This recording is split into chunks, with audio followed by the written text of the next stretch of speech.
Yes, ma'am. Welcome to the delegates who have joined online through YouTube for this interesting session on optometric education in India. This session is planned as a best fit for World Sight Day initiative through the Elite School of Optometry Alumni Association. ESOAA was an old alumni association started in the year 2002, mainly focusing at the optometry education for the students of ESO. We have also been involved in student welfare and professional growth in the country. For this World Sight Day, we have organized a session where we have the most known alumni members of ESOA as guests. I welcome you all.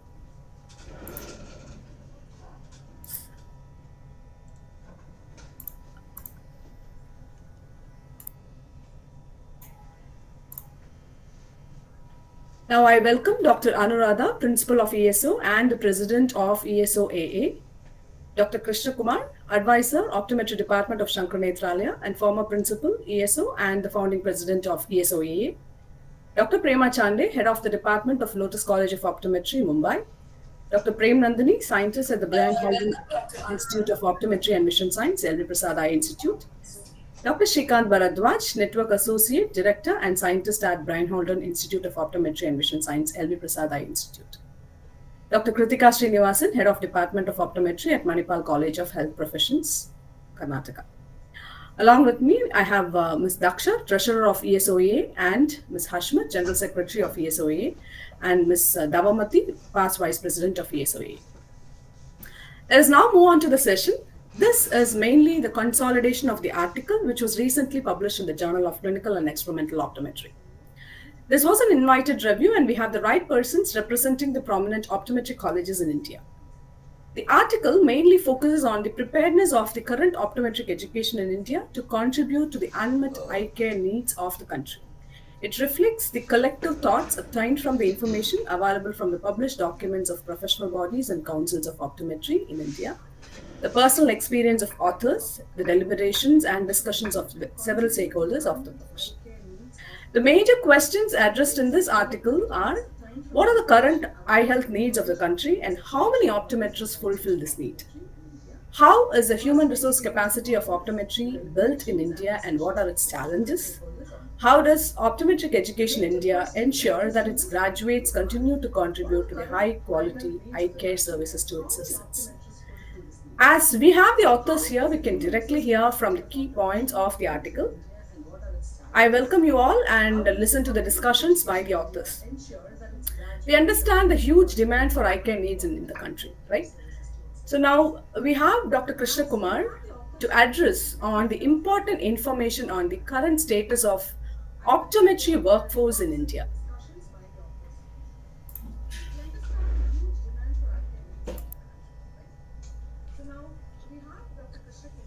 Okay, thank you, Rashima.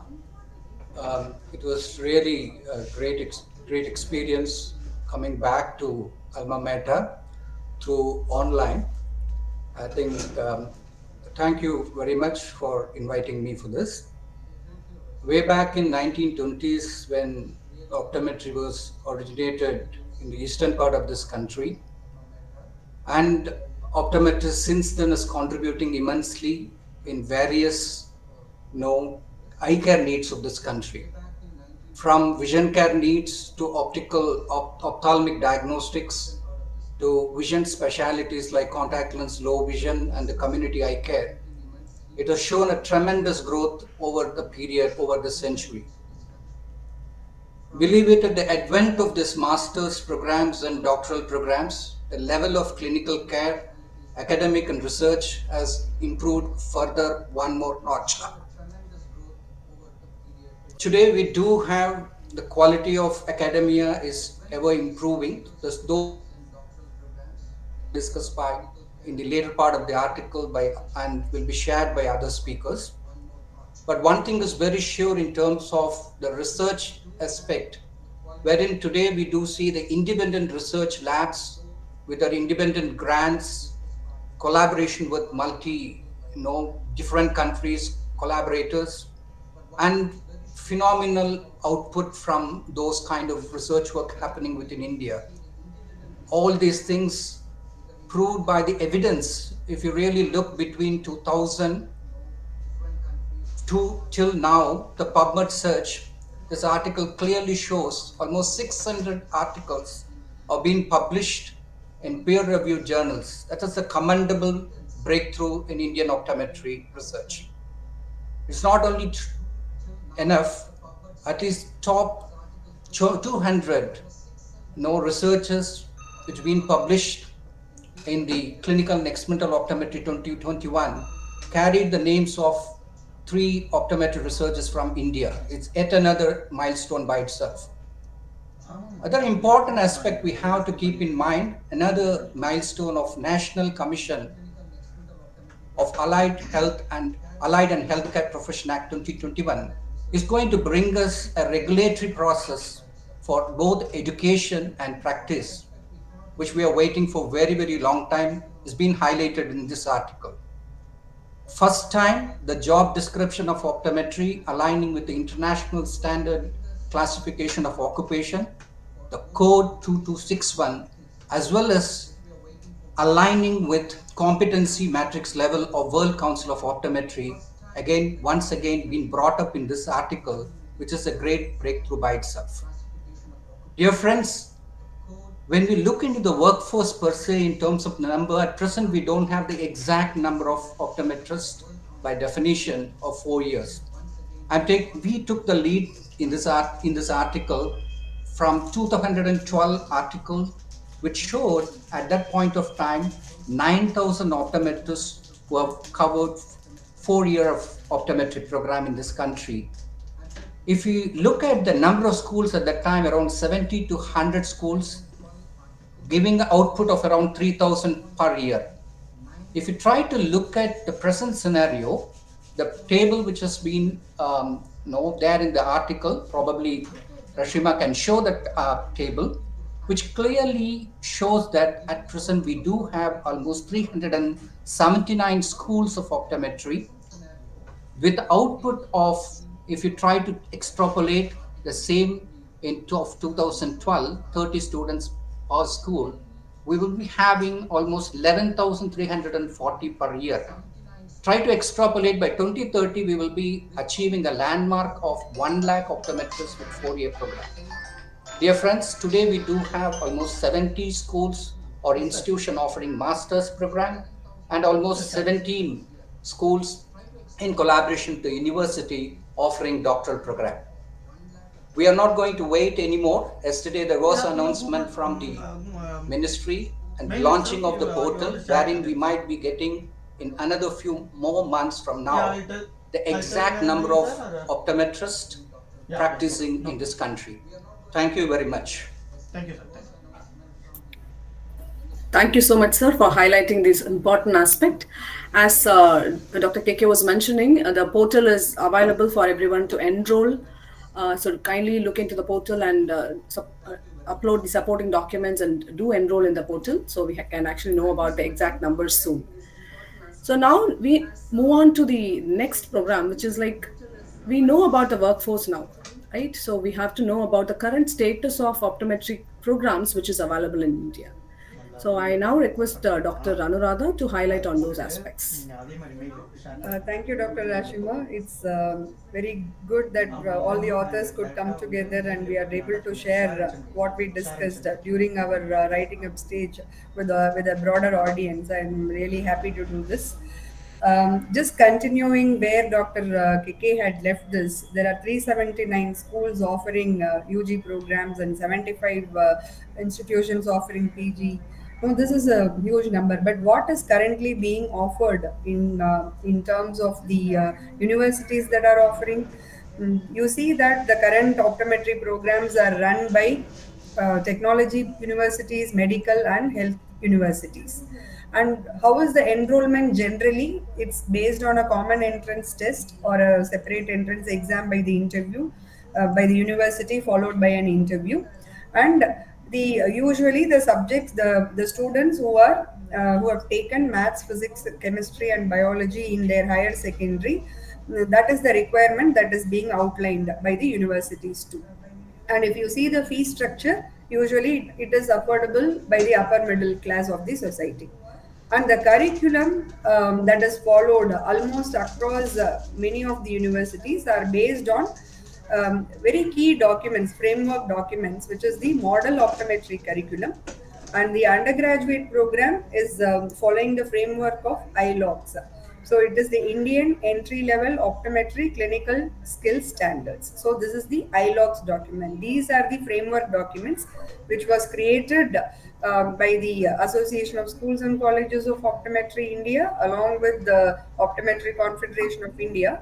But the skeletal curriculum, the skeletal basis for these documents emerged from the Elite School of Optometry's curriculum, which started the first 4 year UG program in the country way back in 1985. And if you see the programs, the undergraduate programs enroll students in the 3+1 model currently. 3 years of academic sessions followed by 1 year of internship, where the emphasis for the training is more of the comprehensive optometry rotations and for the clinical training, and also for the specialty optometry clinical postings and community rotations. All this is part of the clinical rotations for the undergraduate level. So far, whatever I had told is for the UG programs. If I move over to the PG programs, or what other higher education opportunities are available in India. So, what is the current status? The PG programs, again, the first postgraduate program in India was started by Elite School of Optometry. That was MPhil in Optometry, started in 1996. And the PhD program was started by Elite School of Optometry in 2002. And there is also fellowship opportunities for the students. LV Prasad Eye Institute started the first fellowship program for optometrists way back in 1989. So these are the different higher education possibilities that are currently available. If I go to the fellowships route, the fellowships are available on multiple optometry specialities, given predominantly by institutions that have a huge patient base, and they certify the students after a rigorous clinical rotations and evaluations. Coming to the master's program, what is being offered? It has a curriculum that comprises of research methodology, biostatistics, and advanced specialty optometry topics. Along with that, there is a research project that runs across 2 or 3 semesters, and some institutions also offer pedagogy based programs as part of the postgraduate programs. And PhD is generally a 4 to 6 year tenure program currently, and with mostly with some experimental work or a clinical and vision science research work that is happening. And under a seasoned researcher or mentor, the candidates are expected to do a rigorous work, and then it culminates in 2 or 3 publications in peer reviewed journals, apart from national and international conference presentations. So, this is the overall broad view of the current level of optometry programs in the country. There might be deviations, which I am sure my co authors are going to talk in detail about this. Thank you, Rashma. I'm Yeah. done. Thank you so much, ma'am. So now we know about the status of current optometry programs. But whatever said and done, I think most of us will have in mind that optometry is considered as a profession where it is a support for ophthalmologists. Optometrists are a supporting person for ophthalmologists, and they are not considered as a medical profession even. So no, though we have the NCHP Act in place now, we have a lot of challenges. So probably the article is also highlighting about the regulatory challenges which are faced, and can we have Dr. Srikanth to highlight on those aspects? Yeah, Rashima, thank you for asking me that question. It's a real pleasure and an honor for me to be part of this panel and also as part of the authors of the paper. Uh, so the question is in terms of regulatory challenges once the student enrolls into the optometry program, graduates, why are we not seen as independent practitioners? Why are we seen as a support system to ophthalmologists? Usually, when a question of this nature is asked, it immediately points to how the other profession is actually pulling us down. How are they not allowing us to grow, so on and so forth. But I'm going to take a more introspective route here and look look at our own profession and see where we have lagged behind and what can we do as a profession to improve the status that is presently here. In that line, Rashima, I think there are 3 or 4 points that I think we need to be aware of. One is KK pointed out to the fact that the number of schools and colleges of optometry have mushroomed in our country. 370 odd numbers is what he pointed out. Now, with the increase in the numbers, there has certainly been a certain quality drop that has happened. What used to be a very small pool of highly trained individuals, we now have larger numbers but with limited training. So the trust that people and the other eye care stakeholders have in our profession has gotten eroded. That is something for us to fix moving forward through regulatory fixes, having licensure exams and things of that nature. I think we need to improve the quality of our graduating optometrists.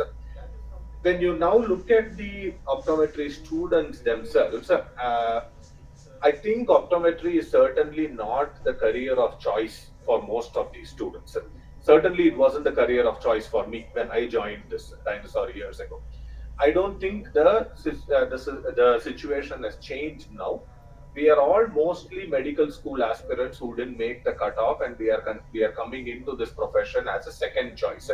So, with an already compromised choice in our mind, I think the self-esteem of most of the students are actually taking a beating.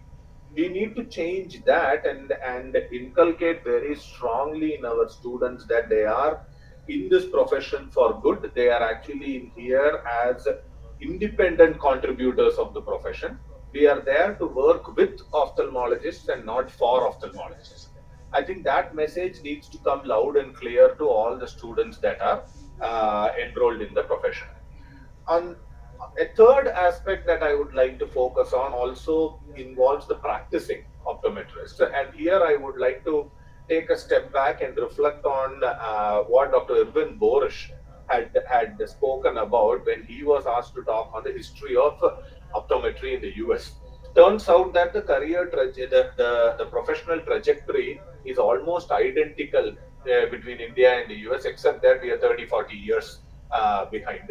And one of the points that Borish brought out was the profession gained a lot of what do you say regulation and a lot of independence when these were recognized by insurance agencies and other kind of public disbursement schemes.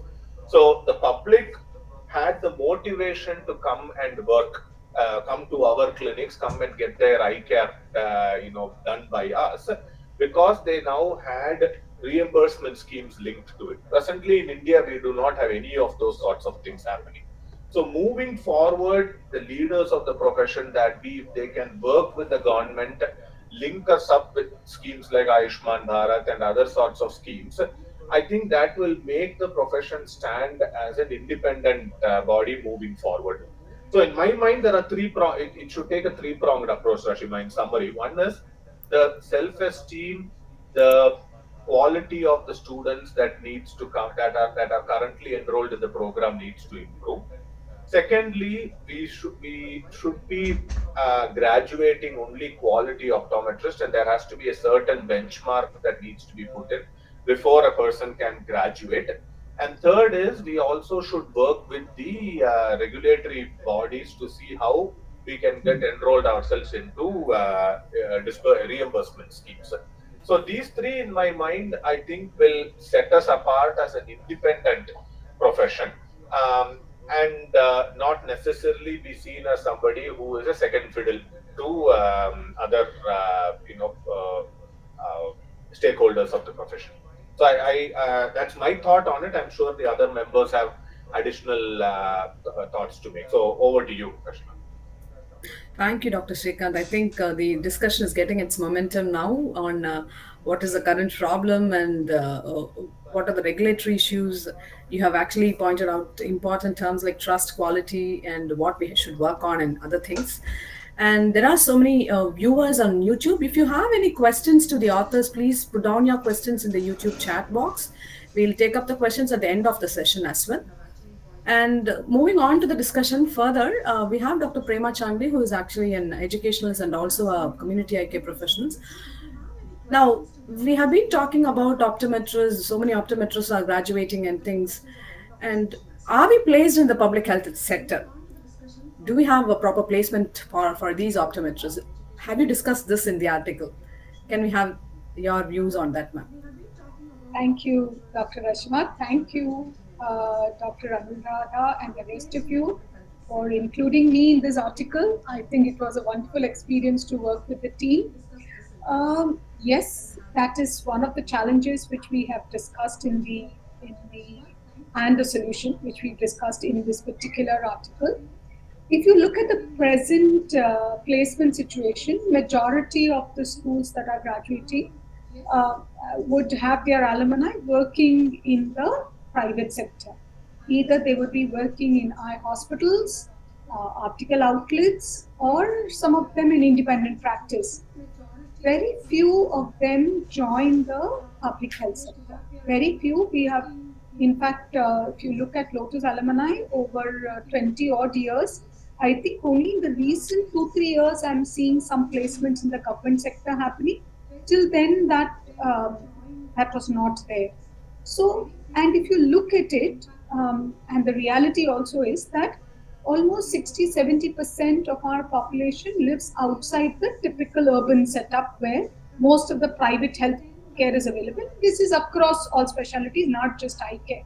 And if you look at, in fact, what used to be called the National Rural Health Mission is now become a National Health Mission, where because it is so huge, the urban is so small, and the rural and the semi-urban is so large, that and the government also in the recent years has spread during COVID. That was one of the positives of COVID, that more primary healthcare has been spread till the last mile. But if you look at the primary healthcare in a lot of these PHCs, you don't have optometrists working over there. And that's where the public health services, really eye care services, getting hit. One other sector which I see tremendous scope is while working for children, infants, for in the early intervention and early screening. Because everybody knows that when it comes to children, we need universal health, which includes universal eye health, which means every child born in this country needs to have a vision check at different stages of their growth and development, right? So the government's very interesting scheme, which is the RBSK one, which is called Rashtriya Bal Sevak Karyagram. This one, when I had a discussion, at least with our state health mission, when I asked them about the availability of optometrists in each of these district units of RBSK, and they very categorically told me that is the drawback of our system. At this point, we don't have. So they have other health professionals available in a district health center, but they don't have optometrist in all the centers. Ideally, every district should have one, and ideally, every PHC should have at least a visiting optometrist. So if you look at, and if you look even at the number of Anganwadis, which are basically where our 0 to below 6-year children are there, which is where almost all our children go to. We are talking of about 14 lakh Anganwadis in the country, and you don't have any kind of an eye care service being offered there. At least the school eye health programs, by the time they reach 6, they get some eye exams done between the private and public sector. But if you look at the below 6-year group, I think it's an area which it's an area of concern.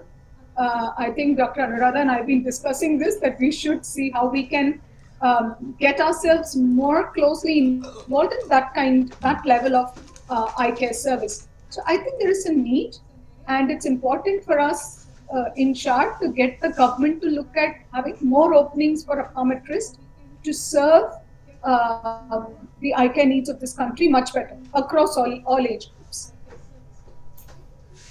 Thank you so much. I think this has to be taken to the next level, and we look for many of the optometrists being posted in the public health sectors. Right. Now that we have been talking about the work placements and the things, the quality of education, what are the pedagogical challenges which we have? So we have with us Dr. Prem Nandari and Dr. Kritika here. Maybe from the university perspective, Dr. Kritika, can you tell us something on what are the UGC regulations, what are the challenges the university faces, and what could be the probable solution for the optometric profession? Thank you, Dr. Rashima, and to the entire team for this opportunity. Yeah, with respect to the challenges, maybe let me start from the enrollment of the or the admission of the students into the program itself. Currently, there is no uniform process followed because some of the institutions or universities they have a common entrance exam, or other universities use the higher secondary scores, or they use a combination of both. So at the entry level itself, it's not an uniform admission procedure that is followed. Next, after the admission of the students, the biggest challenge is whether the institution is having the required infrastructure in terms of faculty strength, as well as in terms of the training facilities, preclinical training facilities and the clinical training facilities. Because starting from the basic science subjects and the optics, the institution or the university should be equipped with the required infrastructure that might not be available in all the institutes. And next, with respect to the teaching learning process, there should be an appropriate alignment with the learning process and the evaluation system. Many a times we expect a lot from the students, but that might not be really aligned with the way we have taught and what we have taught for the students. And the main aspect of this, the 4-year degree optometry program, is the internship. And even in that, currently there is lack of uniformity in the duration of the internship program. It ranges from 3 months to 1 year, and the weightage of training given for each specialty during the internship program, there are a lot of variations across institutions. And mainly with respect to the grading also, in many institutions there is no proper grading of the internship. So the involvement of the students with respect to the overall process might be relatively less if assessment is not there, because assessment always drives learning.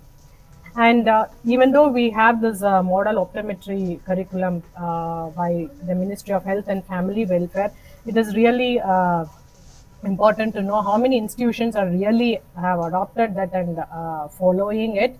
And the final point that would I add upon is how frequently we are revising and updating our curriculum by taking the feedback from various stakeholders like students, alumni, industry people, and so on.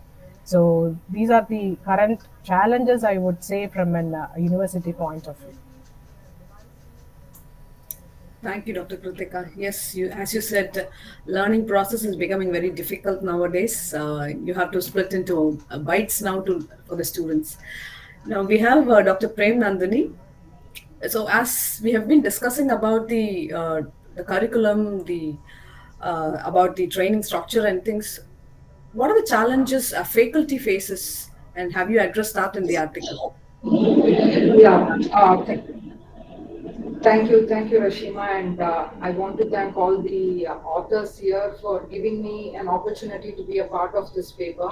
I think it's a very important paper. It's almost like you felt like a useful citizen for this country when we were putting this together, because you're talking about the billion eyes in India, and we have number one.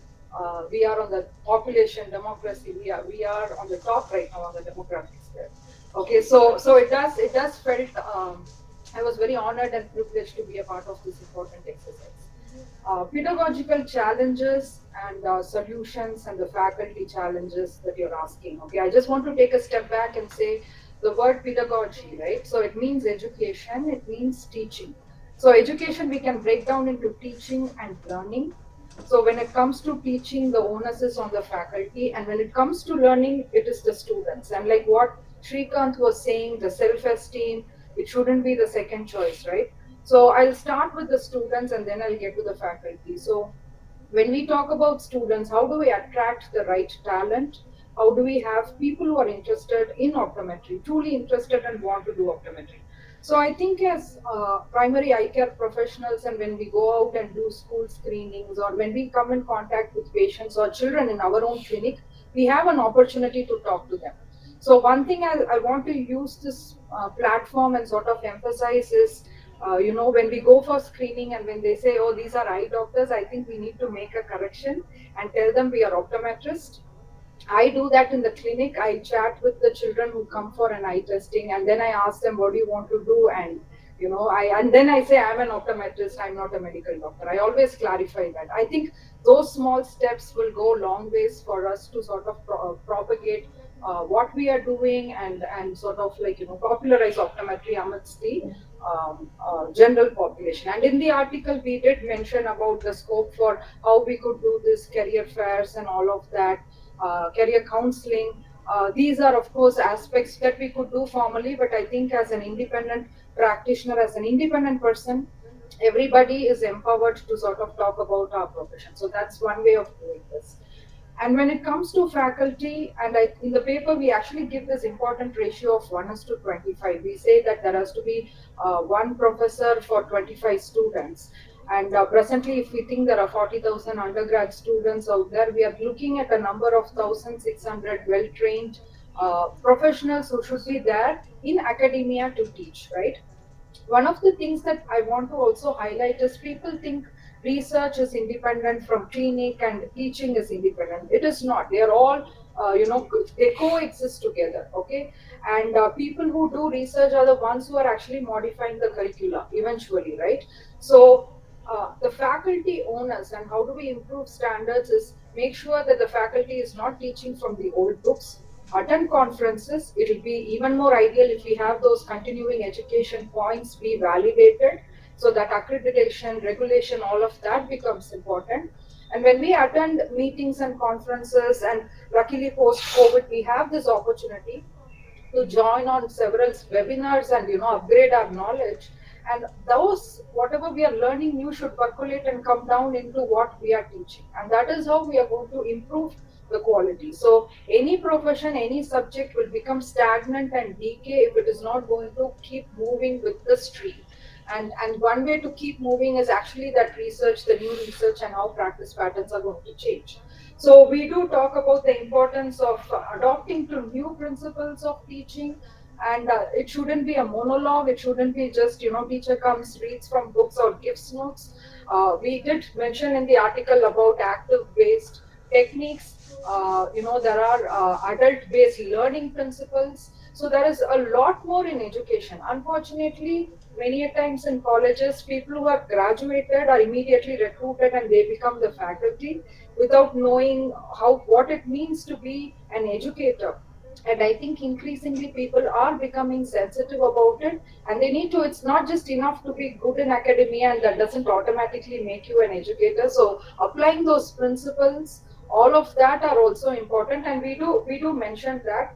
And finally, Rashima, I will stick to what you said. Everything should come in small size bites for our attention deficit Gen Zs. So with that, I would encourage people to go and read this article. These days, everything is out in online. So the stakeholders, be it faculty, university, people and students, regardless of which year they are, they all have these access to these information out there, and they should be more empowered and self-educate through resources like this. Thanks for the opportunity, Rashima. Thank you, Dr. Premnandri. I think you have actually thrown out what are the difficulties faced by the faculty and what are the probable solutions which we can actually adopt to bring in a good quality optometrist. Before we move on to the solutions, what you have proposed in the article, there are a few questions in the YouTube live. So probably I'll ask few questions so that at the end we can actually summarize with the probable solutions which we have proposed in the article. So the first question is on, okay, will there be any regulation in near future for the pay grade? Maybe Dr. Prema can answer this question. I wish I could say yes. We will be part of some 7th, 8th, 9th pay commission. But I think at this point of time, we have to first get into the government system. That's one. Okay. So, at least in academics, I can tell you confidently the pay grade, wherever it's applied, is working. At least in central universities, they are, almost getting there to the seventh pay grade and so on. Which is happening is what I've been given to understand from my friends who work in the central universities. But it is not happening in the private and the state universities, till I understand, right? Because it's not just for optometrists, across most professions, the private and the state universities go between the sixth and the seventh pay grades and so on. So I think the goal is first to get into the government system. And if you look at the NCHB Act, we are being given level 13A and above now for somebody who comes with the post-graduation and so on. And I think it's a matter of time. We have to look at it positively, and we will also leave something for the Gen Zs to fight for, no? We got the act in, right? At least for Dr. KK and me, our generation, I think, work towards the act. We will leave something for them to do, right, sir? So we are not in that generation. You both are in a separate generation. I'm happy about this. All of you are, but I guess the trips to the Nirman Bhavan we have done a little more. So Agreed.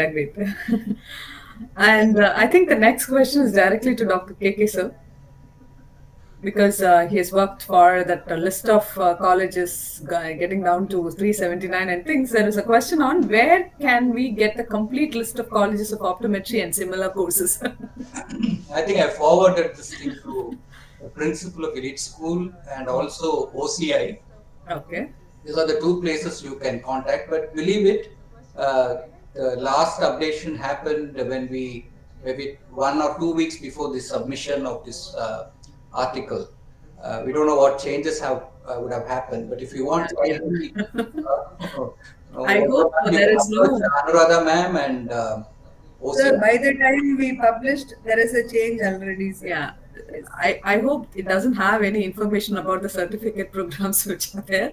No, actually, all these things are 4-year program, thing affiliated or collaborating with the university.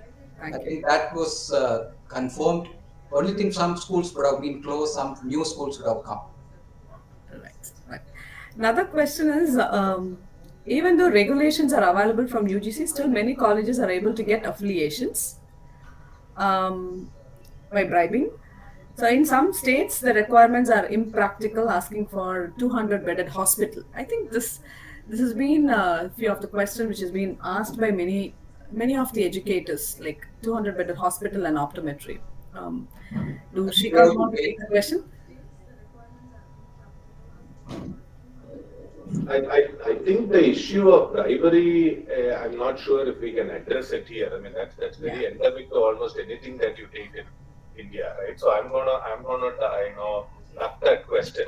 But with respect to the 200-bedded hospitals and other kinds of regulations, I think that doesn't make any sense. These are outdated requirements, many a times put together by people who have very little idea about our profession. So I think moving forward, like what Prema and KK did, more visits to Nirman Bhavan is needed to tell these people what the profession is actually, and define the requirements. Having said that, the updated curriculum discussion that we are all part of, in that many of these regulations have actually changed.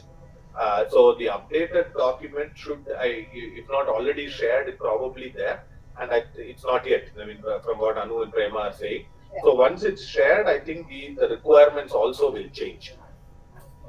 Prema, Anu, please. yeah, so that's exactly what I was going to say on the new interim commission's curriculum. We have changed that to, or we have recommended that there should be because optometrists work more in the outpatient department and have little to do with the inpatient, so the beds In fact, beds in eye care does not make sense at all. We have totally moved to a daycare system now, globally. Um, that is definitely outdated. But we have put an OPD number to per student ratio. I can't really recall, but I think it's 10 is to 1 or something like that, or 20 is to 1. But definitely that's what we have recommended now in the new curriculum. And hope till I understand from our people from the national team, interim commission is approved it. It is still awaiting ministry and final approvals and uploading and so on. Ma'am, you wanted to add anything? No, I was about to say the same points that were shared by Prema. But I also wanted to emphasize on the number of OPD patients is one thing. And if the postgraduate programs, we also emphasized on the number of specialties exposure that they should get. So all these things should be rightfully in place, and that decides the number of seats that can be allocated to an institution. So depending on OPD availability, depending on the specialties availability, the number of seats per institutions will be decided. That's what is being proposed. We will wait to see it getting implemented. All right.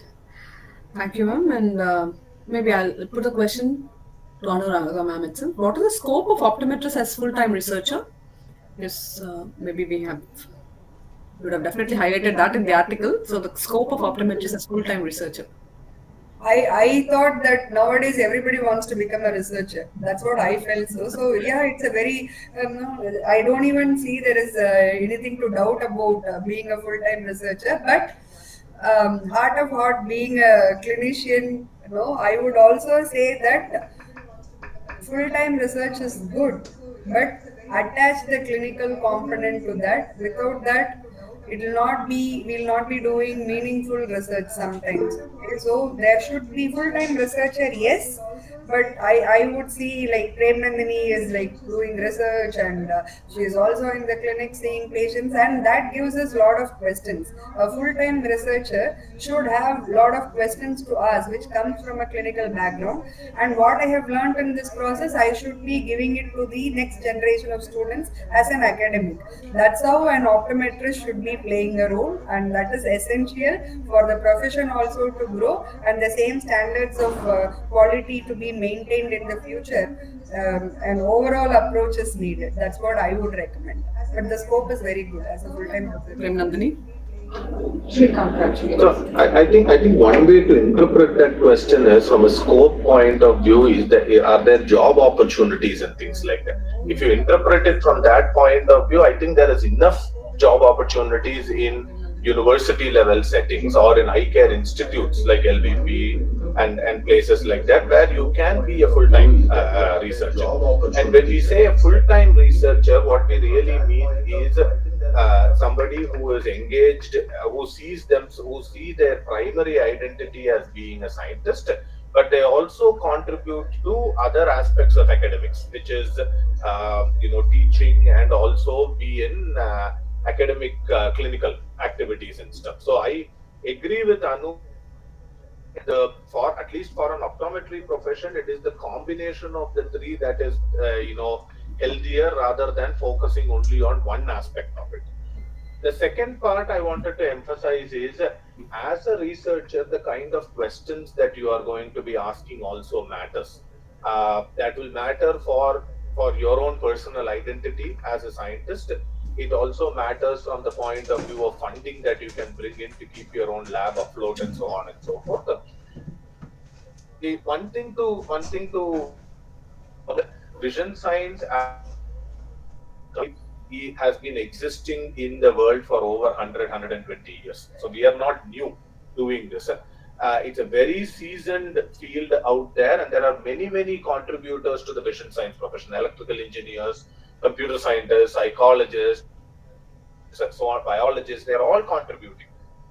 This, in my mind, is to pursue what we call as translational research.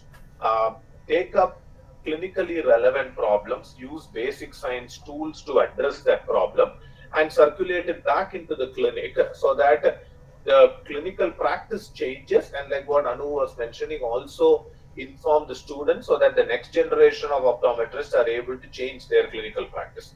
That I think is where the role of an optometry researcher really is vis-a-vis your other basic science colleagues who don't have this kind of a connection. So yeah, that's one thing I wanted to add, Rashmi. Yeah, thank you. Maybe I'll put this question to Kritika because there's a question on: is there any course for optometrists to develop skills as a professor? Like mainly faculty development programs like B.Ed or M.Ed. Is there anything specifically for optometrists? Is the question. Maybe you can start one. Yeah, thank you, Rashima. Currently, there is no specific course only for optometrists, but there are a lot of fellowship programs available where if you want to improve your skills in your pedagogical skills, one such program is the FAMER program, Foundation for Advancement in Medical Education and Research. It's available internationally as well as in several regional centers within India. Apart from that, even at the postgraduate program, we can have courses where postgraduates can be given an opportunity to teach the undergraduate programs, because as many of the panel members discussed, most of the time immediately after the completion of the program, they are expected to enter into an academic teaching profile. So even through that model, in our institute, we have introduced a course related to pedagogy for postgraduates. Thank you. I think this will be more helpful for the persons who Dr. asked and also Keith for is the... raising his hand. Yes, sir. Just I want Kritika can share about her experiences with FIMA, which fellowship she did. Probably it will be a useful tip for all of. Yeah, sure. So, as I was telling about the FAMER program, so it is an international program as well as it is available at various regional institutes within India. Basically, they focus on how we can improve our pedagogical skills. Most of the times we might use that, but we might not know the technical details of that. Okay, what you're doing is an OSCE or whatever it is. And I think how we do various CME programs to upgrade ourselves in optometry. Similarly, those who are in teaching profession definitely should take up such educational fellowships, because we always expect the post assessment, what is expected from a student, we all know, but we need to relook whether our teaching method is also aligned with that. What you expect from the student, it should be aligned with the way we teach. So the fellowship I did, it was really a wonderful experience. It was an ocean of methodology and techniques that we can include in our teaching to make learning more fun-filled and interesting. Thank you so much, Dr. Kritika. This will definitely be helpful for many people. There's another question, probably I'll put it across to Dr. Prem Nandini. As to many institutions, research is given utmost priority. Should clinical practice also not be of utmost priority in context of a good teacher? I think we have already discussed this, because many of the faculties do only teaching and do not practice. Many of the institutions have only faculty members who are not in practice. So how do you consider this? See, we are not pitching one against the other. Okay, it's coexisting, right? So if somebody, in my mind, right, if somebody is in the clinic and they are also teaching and then they are also doing research, then they are really very current and hands-on in all of this. Now that would be ideal, and I understand that not everybody can be in that ideal position also, right? So I think when I recently I was talking to our first year students, and one of them said, I want to do PhD, and she's only in the first year and coming in. So in my mind, I'm thinking first it's building a block, right? You first put your undergrad solid foundation, absolutely good sort of fundamental things we need to make sure that we are strengthening it for them. And then they become critical thinkers, right? Okay, now they first have to literally mug up all the disease name and all of that. Then it comes to critical thinking application. So it takes time for you to build up that solid foundation on which You do, and then somewhere as you keep doing, and you're given opportunity to do project as a part of your undergrad education, and then you decide whether research is your cup of tea, and more importantly, you need to know why you're doing your research. I've heard people say, oh, I would get the title doctor. Okay, and that is absolutely the wrong reason for doing PhD. Okay, so people need to completely know why they are doing research, and I don't think any institute should favor one versus the other, because all of it are important. It's like saying, is cornea better than doing glaucoma, better than retina? Everything is important, right? But it does help that if you are in the clinic and when you're going to teach, it does help for you to give some clinical insights, because as you teach, you will say, the other day I saw a patient, and you make it a story and you can connect a lot more. But once as you build that experience and come to a certain level, then some people probably will fall into the role of only being in academics, and they probably lose the luxury of seeing patients. And then some people get so tightly pulled into research. But what students should realize is, before they became that researcher, they actually did all these basic groundwork. They were a clinician, they did go home late, finishing the OPD. They've gone through all that, and that's what made them a good researcher also. So I think for people, students who are sort of like, developing, don't right away fix your mind on, I only want to be research, I only want to do teach. Have an open mind, taste everything out there, and then how, you're going to navigate. That will be my answer, Kritika. Right. I think Rashina, there is two other small dimensions to this that needs to be added to what Nandini was saying. One, I think, for whatever reason, those engaged in research may get more visibility than those who are in the rut of the clinic, right? So you take any conferences that people go and attend and things like that, it's usually the researchers who are contributing to new knowledge that tend to be on the podium speaking and all of that. So pardon my language, there is a certain sexiness that is associated with research. Only those of us who are full-time engaged in it know that the amount of difficulty that goes on in the background before you can get an experiment to work.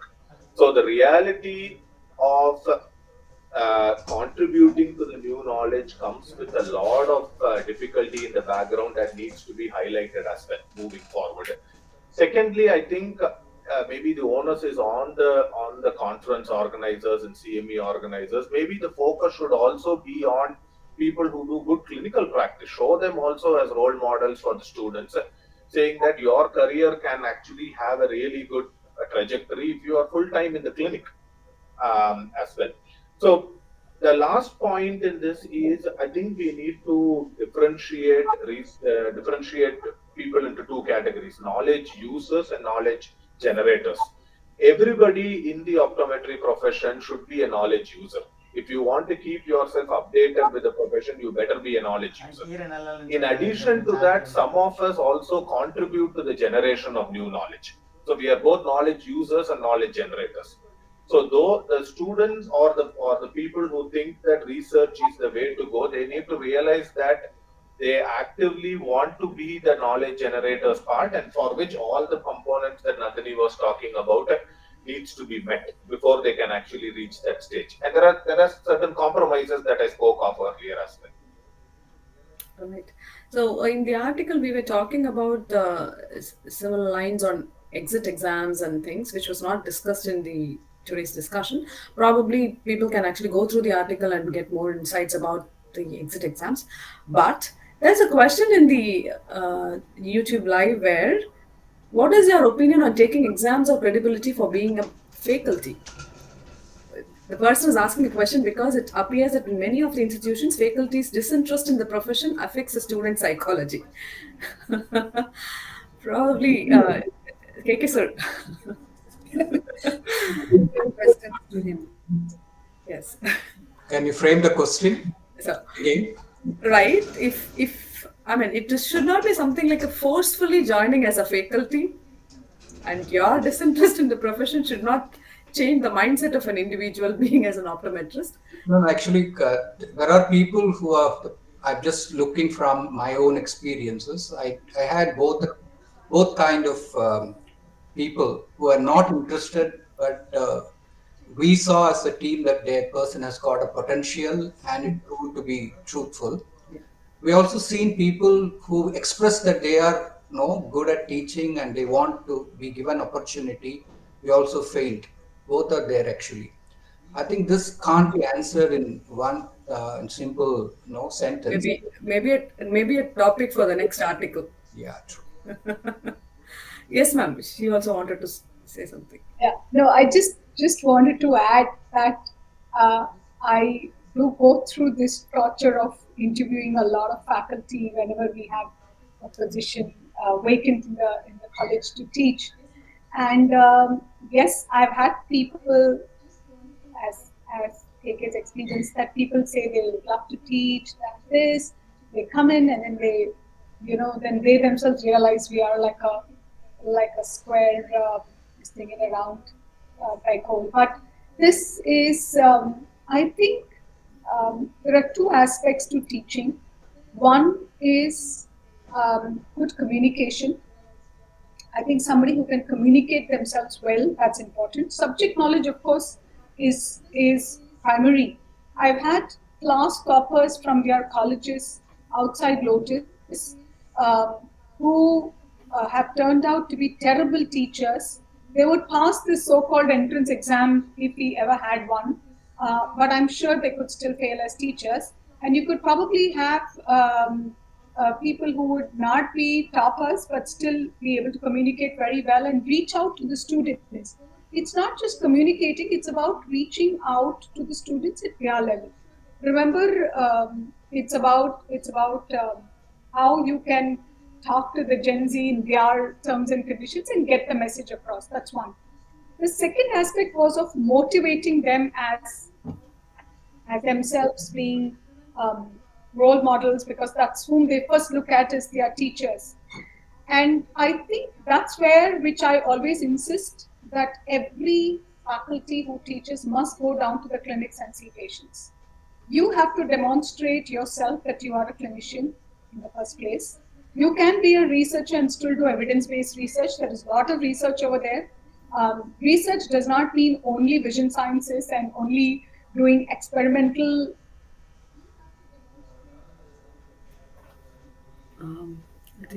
I think being a faculty, you should be a mix of all of this.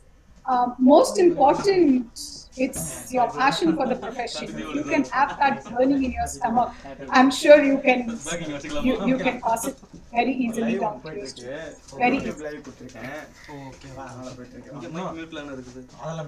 Okay. There are a few other questions. I think we are almost close to the time of the session. One hour fruitful discussion about the article, and there are much more there in the article. They have actually listed down the probable solution which they have discussed with the stakeholders. Okay, good. And come out with a probable solution. These are the solutions which is listed in the article. The viewers, please go through the article, and you can also write to the authors about what else you feel as the probable solution to meet the eye health need for India. Thank you so much, everyone, for a fruitful discussion and your time. This 1 hour was actually dissecting the article was very nice. I really enjoyed the session. To all. And I welcome you all for the EWOC 2025, which is going to be in August 2025, where we will see all these authors and also a few other prominent experts in optometry joining us for the event.